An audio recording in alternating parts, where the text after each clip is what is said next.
Aí eu li para você de um outro pensamento filosófico, o relativismo, que ensina o quê?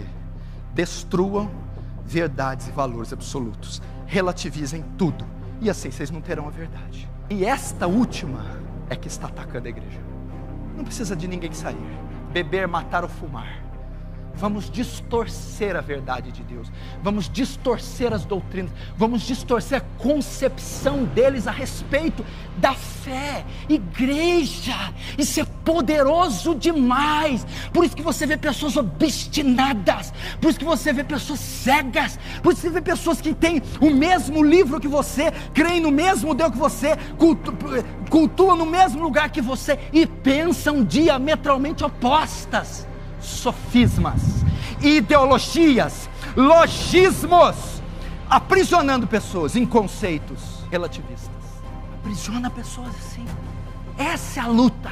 Não vai lutar com o diabo repreendendo, mandando amarrar, mandando sair. Não é assim que vence o diabo. Mateus e Lucas 4, ambos os quatro. Mateus 4, Lucas 4. O diabo vai tentar alguém. Quem que ele vai tentar?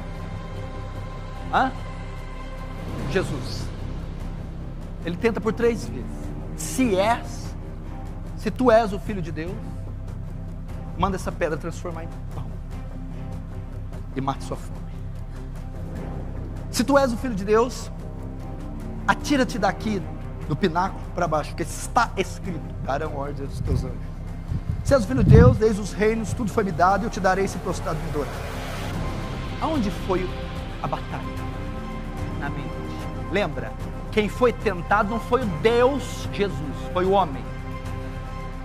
Deus é 100% homem, 100% Deus. As duas naturezas coexistem juntas na mesma pessoa sem se misturar. Isso é Jesus. Como é que você sabe que a parte divina não foi tentada? Porque Tiago diz que Deus não tenta ninguém e não pode ser tentado no mal. A parte divina não tem nada a ver. Ele tentou a parte humana de Jesus. Mas onde que entra a ideologia ali? Está vendo aqueles pães? Você não acha que seria uma excelente ideia, visto que você tem poder, transformá-las em pães e matar sua fome? Um sofisma, uma ideologia. Mas nós temos o nuance dela mais claro na segunda tentação.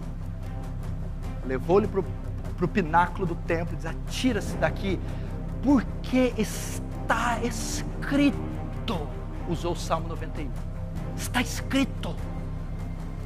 Tem respaldo, tem prerrogativa.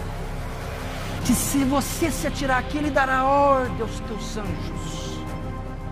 Ele distorceu o Salmo 91. É isso que ele mais faz com o crente. Ele perverte a interpretação bíblica para que você tenha argumento para pecar. Você peca e ainda usa a Bíblia como argumento. Olha aqui, eu tenho base para a minha prática. É isso que o diabo estava lançando em Jesus. Faz isso que não vai ter problema, você tem base bíblica. Isso é uma ideologia, estava na mente, ele estava soprando, ele estava conflitando com Jesus na mente, a respeito de uma ideia, a respeito de um ponto de vista. Ele estava relativizando, ele estava humanizando, pluralizando, filosofando. Como é que está a tua mente? Você já viu quando você às vezes está num culto, ou não sei, num lugar, de repente, o que eu estou fazendo aqui? Deus não existe não. Olha no campo da mente. Quando você está em casa, larga essa vida. Você está perdendo a sua vida. Ele vai lançar um argumento, ele vai lançar uma filosofia para que você desista da verdade. É assim que o crente desvia. É quando ele, no campo da mente, tenta impor em você outra corrente de pensamento que contraria o conhecimento de Deus. É assim que ele luta sobre o pecado, sobre as doutrinas. Querido, o pecado é letal, terrível, perverso. Foi o Mateuzinho ali que eu pedi para ele ler Os Puritanos e a Conversão. O livro, metade do livro, um dos puritanos que escreveu, dedica metade do livro para falar da malignidade, da pecaminosidade, da letalidade do pecado. Você não tem ideia, em questão de pecado, os puritanos não tem para ninguém. A força com que eles expõem a natureza do pecado é tão violenta, é tão profunda, essa frase, que bastou um pecado só para Deus tirar Adão e Eva do Éden. Veio dos puritanos. E como é que você está vendo o pecado? Não, eu não pequei, eu tropecei. Uma falha moral, um equívoco. Não, é pecado e destrói a alma. Não resistisse até o sangue combatendo contra o pecado. E quando orardes, Jesus subiu ao monte e passou a noite inteira orando, e no Getsêmani transpirou gotas de sangue.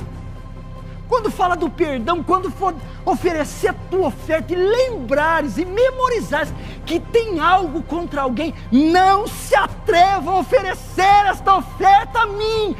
Vão e reconciliem primeiro. Gente, onde tem relativismo nisso?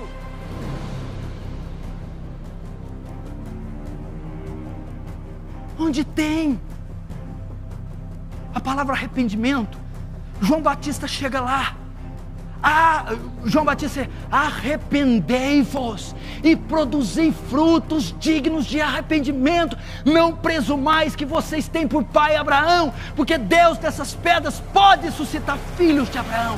Jesus vem, o reino de Deus é chegado, o tempo está cumprido. Arrependei-vos. Pedro pregando, o que faremos? Arrependei-vos. Arrependimento. E Paulo vai ter mais longe e falar, tem um arrependimento, é da carne. A tristeza de segundo a carne gera morte, mas segundo o Espírito, vida. É o arrependimento do remorso, da lágrima de crocodilo.